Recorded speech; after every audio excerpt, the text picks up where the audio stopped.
او دا پیغام به کوي دا مینهګان به کوي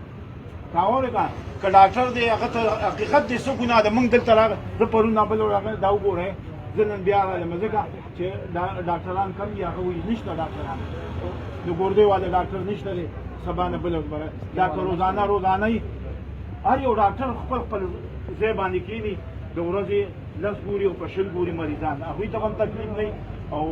مونږ ته هم تکلیف نه نو دا بار راتله به نه دا ګڼه به هم نه او ورڅه به وشي نو دا زمونږ یمنه پهله وزیر اعلی دی خدای دې تباه و برباد کړي امین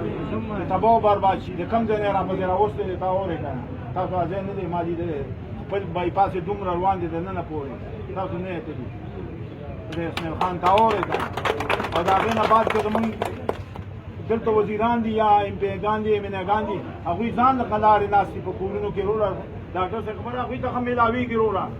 جیبونه یې ډک دي او راځي وله هر قسمه فنډ وله راځي مونږ باندې هغوی څه کوي نو ټول په اتفاق سره ډاکټران به مخکې او مونږ به ورپسې کښې او انشاءالله که روډ بندولي او که د هر څه نو ټول به په شریکه کوو صحیح ده ډاکټرانو چې دا کوم احتجاج کړی دی نو بس په دې کې د دوی هم پیدا ده او د عوامو هم پیدا ده اوس زموږ د علاقې ایم پي ای مینس چې کوم دي نو په کار ده چې هغوی راشي او دې خبرو ته غوږ کېږدي د دوی دا مسایل واوري او دا مسئلې چې کوم دی نو دا حل کړي اوس مقصد دا دی زموږ دا صوبه چې کوم دی نو 15 کاله وشو چې دا ورانه پرته ده دوی رالګي ځان له تنخواګانې سیوا کوي 300% دوی ځان له ایم پي ای مینس ځان له تنخواګانې سیوا کوي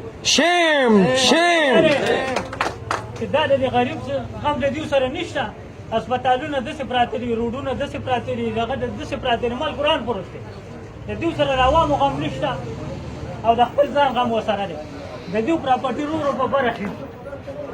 هر څه په بره خېږي پلاټونه یې واخېسته دغه یې واخېسته او د قوم او د دغه غم د دوی سره نشته الله دې د قوم مل شي او الله دې د مسلې حل کړي آمین آمین آمین